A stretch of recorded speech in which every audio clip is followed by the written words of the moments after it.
Hi, I'm Stephen McLeod with Diálogo, and today I'll be sitting with U.S. Coast Guard Rear Admiral Brendan McPherson, Commander of the U.S. Coast Guard 7th District. Headquartered in Miami, Florida, the 7th District conducts Coast Guard operations in the Southeast United States and the Caribbean Basin, including Florida, Georgia, South Carolina, Puerto Rico, and the U.S. Virgin Islands. The 7th District encompasses an area of 1.8 million square miles and shares operational borders with 34 foreign nations and territories in the Western Hemisphere. Admiral, thanks for sitting with us today. Happy to do it. All right, sir, so let's go off with the first question. Since assuming command of 7th District last July, what do you view as the biggest threats facing your area of responsibility? Yeah, I mean, this is an interesting dynamic operating area. We have relationships with 34 countries in the region, and we come together to collectively address a whole range of threats, from natural disasters, hurricanes, earthquakes, to, in this area, a lot of effort on countering drug smugglers and migration in the area. We have a lot of illegal migration. We have a lot of drug smuggling ventures in the area. And we're also looking at illegal fishing as well. Beyond that, our focus is on making sure that we have a safe and secure and prosperous maritime transportation system. Our nation relies on the maritime transportation system for our economic viability. And so our coasts, our ports, our waterways are critically important to that. So we're looking at things like illegal charters that put people in jeopardy, as well as substandard shipping in the area to make sure that our waterways are safe, secure, and clean. Can you talk about the relationship the 7th District has with partner nations in the region? Yeah, we have excellent relations with our partners in the region. We have bilateral agreements with just about all of the 34 nations that we deal with. But I think what's unique is that the Coast Guard is, we're a small organization in comparison to our DoD counterparts, but a lot of our authorities as both a armed force and also a law enforcement agency looks a lot like our partner nations in the region. So countries like Jamaica and Colombia and some of the Eastern Caribbean nations, their military often has law enforcement authorities as well. And they also respond to natural disasters. So I think we're a good model for them, and it's a good fit and a good partnership. And we learn from them, and they can learn from us. I just got back from Grand Cayman, where I spent time with their new Coast Guard. So we find that many of the nations in the region, some have very viable navies, but more of them have Coast Guards. And so in this era of Coast Guards, we think it's a really good fit and a partnership with the U.S. Coast Guard 7th District. Admiral, so what has been the Coast Guard's responsibility, and in particular District 7, in combating IUU fishing? Yeah, I mean, the Coast Guard has a long history of making sure that fishermen act responsibly in accordance with our laws and regulations and international treaties. But we know that the threat of illegal, unreported fishing in the area, in the region, is a growing threat.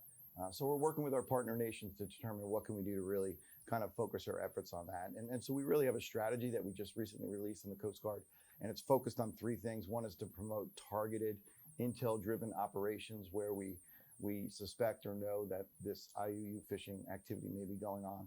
The second is to counter predatory and irresponsible state actors that may be supporting that. And we've got some significant concerns there with nations like China. And then finally, expanding our multilateral fisheries enforcement cooperation. And that's working with our partners in the region. Let's briefly talk about Haiti. Sir, you assumed command of District 7 last year and were on the job no more than a month when the earthquake in Haiti happened. What was the 7th's role during that period in providing assistance? Yeah, I mean, that was a shock, quite literally, to all of us. But I was very pleased with the Coast Guard's response to that, in particularly the 7th District, in close coordination and cooperation with U.S. Southern Command. So we operate in and around Haiti all the time with our ships and aircraft. And so we were well positioned, and we have the authorities to respond if asked. And so within 24 hours of the government of Haiti requesting assistance, we had helicopters on the ground, we had people on the ground. And all told, we were able to help save or assist over 350 people who needed immediate medical attention. And we also delivered more than 17 tons of disaster aid. How is the U.S. Coast Guard contributing in the fight against narco trafficking? Yeah, so we're very focused on counter-narcotics in the region. It creates instability and results in violence. And so we work closely with our partners to exercise our bilateral agreements, focus on counter-drug. We do this in very close partnership with JATF South, Joint Interagency Task Force South in Key West, a subcomponent to U.S. Southern Command. And that is probably the gold standard for interagency and international cooperation in planning for the detection and monitoring part of the mission. As a law enforcement agency and a part of the armed forces, our responsibility is on the interdiction and apprehension. So the way to think of it is, JATF South will will find them, and then we will interdict them. And we do that as a joint force, working in close partnership with allies and neighbors like the United Kingdom, like Canada, like the Dutch, and all the partners that we have in the region, like Colombia. In fact, last year, I believe it was more than 60% of the at-sea interdictions were conducted by our partner nations. So it's a great relationship. Sir, thank you again for being with us here today. And one last question. How have your previous assignments prepared you for your current position? And what lessons learned have you applied as District 7 Commander?